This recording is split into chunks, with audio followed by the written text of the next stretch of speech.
नमस्कार, मैं doctor PD. महंत। मैं आपके सामने आज फिर एक मुद्दा लेकर उपस्थित हूँ। सरकार ने अभी जो एक गज़ट नोटिफिकेशन जारी करके 25 जून को संविधान हत्या दिवस के रूप में नोटिफाई किया है, मैं उस पे चर्चा करना चाहता हूँ।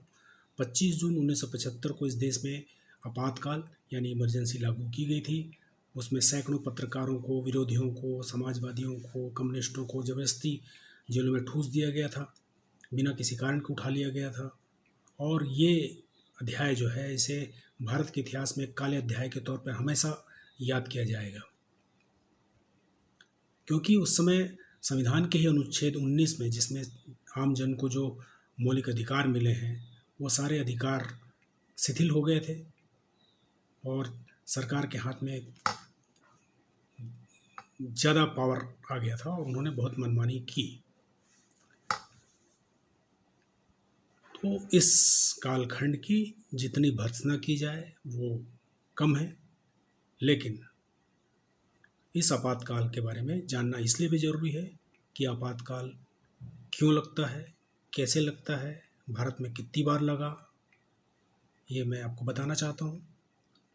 आपातकाल संविधान के अनुच्छेद 352 यानी 352 के तहत राष्ट्रीय आपातकाल, नेशनल इमरजेंसी जो घोषित होती है वो 352 के तहत होती है और 356 के तहत राज्यों में होती है।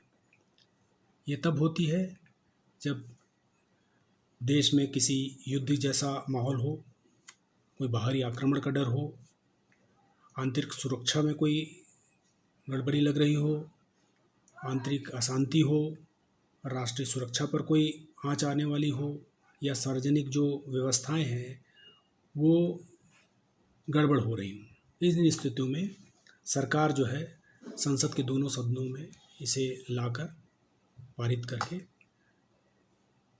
माननीय राष्ट्रपति महोदय से उसको घोषित करवा सकती है। तो 1975 में श्रीमती इंदिरा गांधी जी प्रधानमंत्री थी, उन्होंने आपातकाल लाया। उस समय उन्हें देश में आंतरिक अशांति लगी, उनको स्वयं की पार्टी के खिलाफ कुछ षड्यंत्र होता हुआ दिखाई दिया, तो उन्होंने विपक्षियों को आपातकाल लगाकर जेलों में डाल दिया। ये इस तरीके से लगती हैं और ये 6 महीने के लिए लगती हैं। हर 6 महीने के बाद फिर से वही प्रक्रिया अपनाकर उसे एक्सटेंड किया जा सकता है राष्ट्रपति महोदय के द्वारा। तो ये हुआ कि ये इन स्थिति में आपातकाल लगता है। तो भारत में 1975 के पहले भी 2 बार आपातकाल लगाई गई थी। पहली लगी थी 26 अक्टूबर 1962 को, जब हम चीन के साथ युद्ध में थे। दूसरी बार लगी थी 3 दिसंबर 1971 को, जब हम पाकिस्तान के साथ युद्ध में गए थे, जब बांग्लादेश का जन्म हुआ था। ये दोनों आपातकाल लगे थे युद्ध की स्थिति में। अंदरूनी स्थिति के तौर पे 1975 वाला लगाया कि अंदरूनी अशांति है, और ये तीसरा आपातकाल इंदिरा गांधी जी की सरकार ने लाया। कारण जो भी बताया जा रहा है, लेकिन यही आपातकाल 21 महीने बाद 21 मार्च 1977 को हटा ली गई। इंदिरा गांधी जी ने 18 जनवरी को ही 1977 को चुनाव की घोषणा कर दी थी, ताकि अगली सरकार बन पाए। यानी अघोषित तौर पर 18 जनवरी 1977 को आपातकाल हट गया था, लेकिन घोषित तौर पर 21 मार्च 1977 को आपातकाल हटा लिया गया। अब आपको जानकर अचंभा होगा कि 1971 में जो लगाया गया आपातकाल है, चीन पाकिस्तान और बांग्लादेश वाले युद्ध में, वो भी 21 मार्च 1977 को ही हटाया गया। तो यानी एक आपातकाल 6 साल चला, एक आपातकाल 21 महीने चला। 21 महीने वाला जो आपातकाल था उसमें ज्यादती हुई, और जो आपातकाल वो था उसमें कोई ज्यादती नहीं हुई थी, ऐसी कोई रिपोर्ट नहीं है। तो इन आपातकाल की स्थिति में क्या होता है उसको भी जानना जरूरी है। आपातकाल में जो अनुच्छेद 19 के तहत जो आम जन को जो अधिकार हैं, मौलिक अधिकार हैं, वो अस्थायी तौर पर निलंबित कर दिए जाते हैं। आपातकाल में संसद को कानून बनाने का, प्रशासनिक फैसले लेने का जो प्रक्रिया है वो काफ़ी तेज़ हो जाती है, जल्दी फैसले हो जाते हैं, ये अधिकार मिलते हैं। यानी कि सरकार के पास असीमित ताकत आ जाती है। यहाँ तक कि संसद का जो कार्यकाल है, अगर वो समाप्त होने की स्थिति में है इस आपातकाल के दौर पे, तो उसे 1 साल के लिए एक्सटेंड भी किया जा सकता है। पर संविधान में ही व्यवस्था है कि आपातकाल के दौर पे ही न्यायिक समीक्षा की जा सकती है।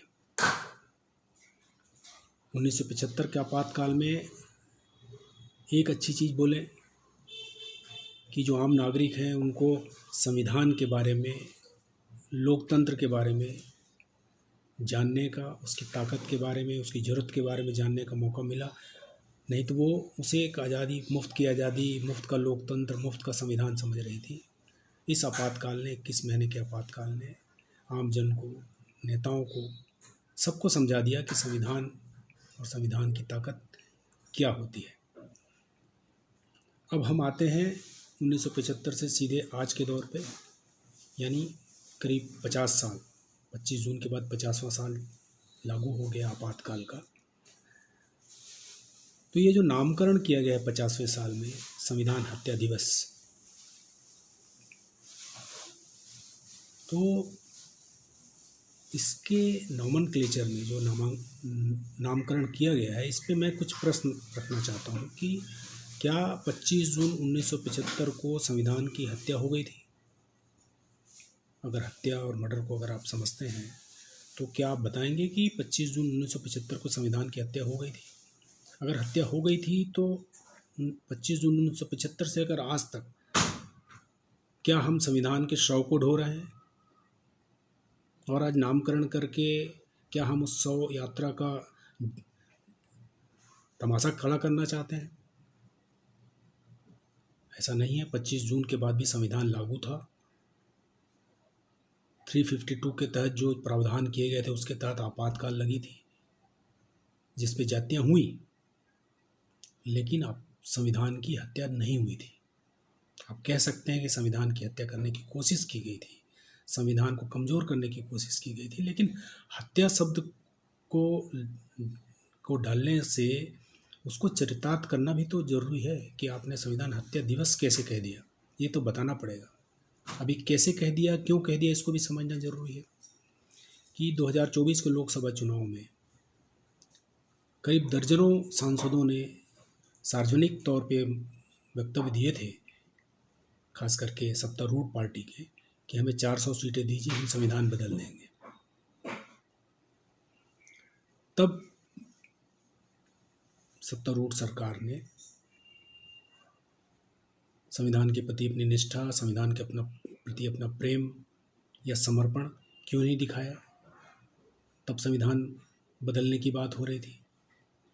और उसी मुद्दे को लेकर जब विपक्षी पार्टियां एका हुई, इंडिया गठबंधन बना और उन्होंने संविधान बचाओ के तहत अपना मुहिम चालू किया और लोगों तक गए और लोगों की समझ में आया, तो वो जो विपक्षी पार्टियों ने जो अश्वमेध यज्ञ का जो घोड़ा 400 सीटों का था उसको थाम लिया, जनता को समझ में आया, 240 पे रुक गए। तो उस एकता को, उस संविधान बचाने के एका को रोकने के लिए ये नामकरण किया गया है। इसका उद्देश्य यही लगता है, क्योंकि इमरजेंसी लगाने वाली कांग्रेस और उस समय इमरजेंसी से पीड़ित जो पार्टियां थीं या नेता थे, समाजवादी के नेता, कम्युनिस्ट के नेता, जनता दल के नेता, जनता पार्टी के नेता, वो जो लोग अभी आज इंडिया गठबंधन में हैं, वो अगर कांग्रेस को छोड़ दें इस संविधान हत्या के नाम पर, तो अश्वमेध का घोड़ा जो है, अश्वमेध यज्ञ का जो घोड़ा है वो फिर दौड़ने लगेगा।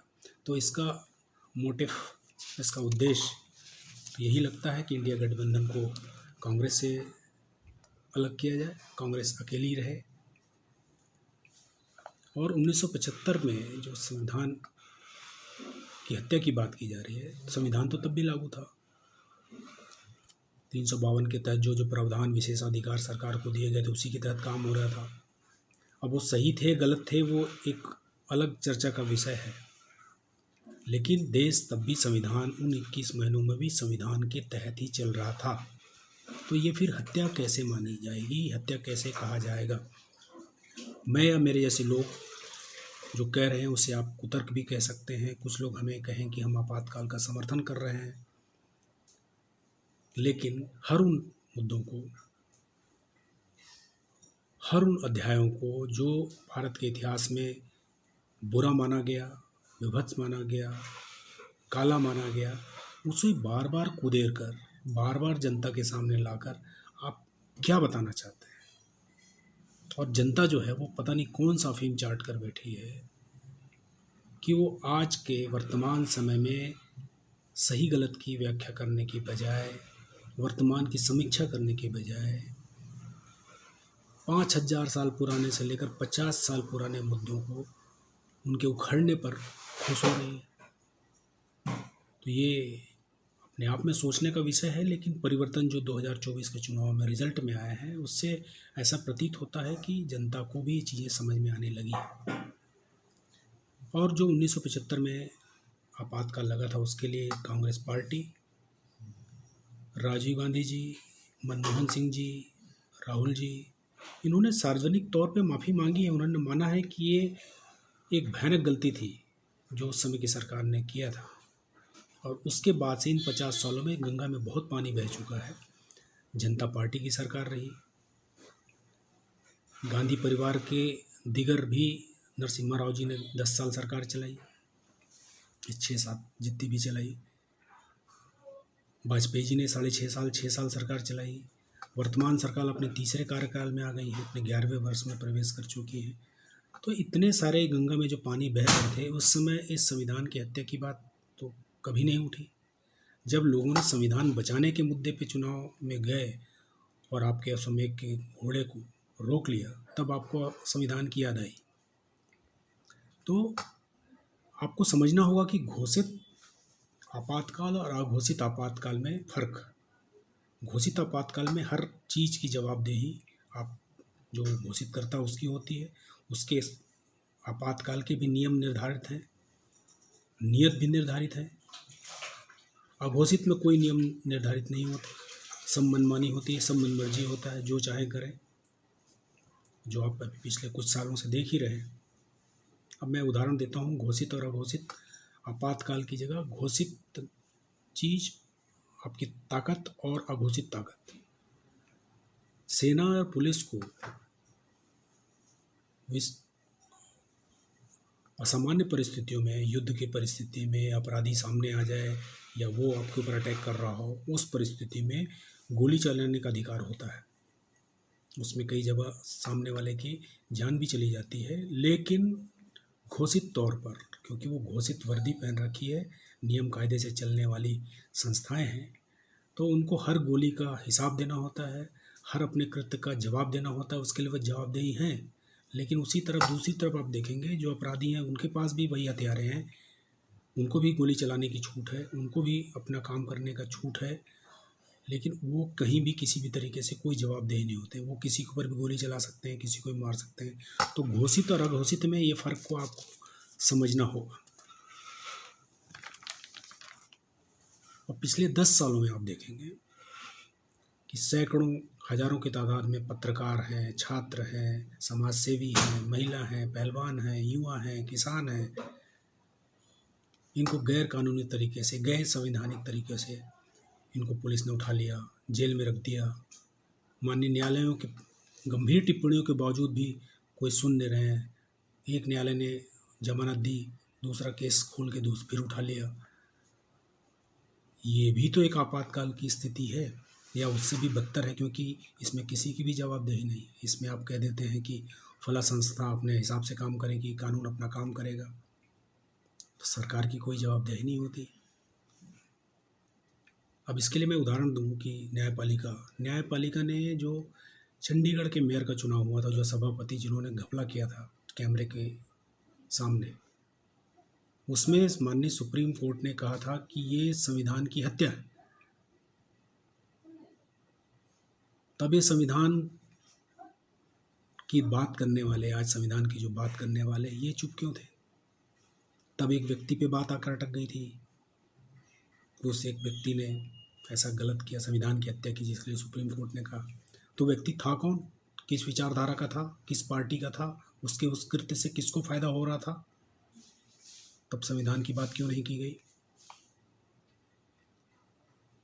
आज मुख्यमंत्री को जेल में डाल दिया जा रहा है, किसी भी नेता को जेल में डाल दिया जा रहा है, किसी भी अधिकारी को, पूर्व अधिकारी को जेल में डाल दिया जा रहा है, कोर्ट में सुनवाई नहीं होने दे रहे हैं।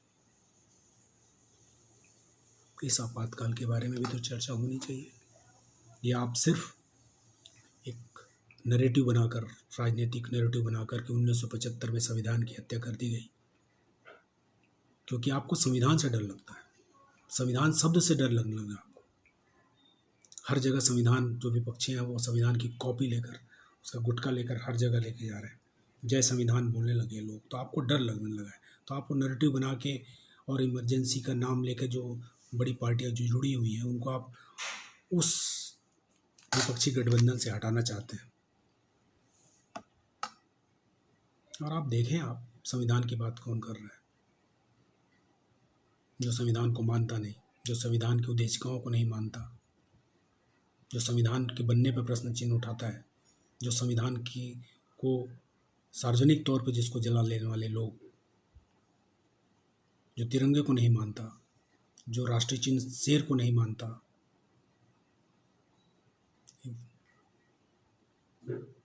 राज्यों में भी आपातकाल लगती है 356 के तहत। जम्मू एंड कश्मीर में अगस्त 2019 में आपातकाल लगा, जिसे राष्ट्रपति शासन कहते हैं, 5 साल होने को आया। इस 5 साल के आपातकाल का क्या जवाब है? क्या ये संविधान की हत्या नहीं है कि जम्मू कश्मीर के लोगों के संवैधानिक अधिकारों की हत्या नहीं है?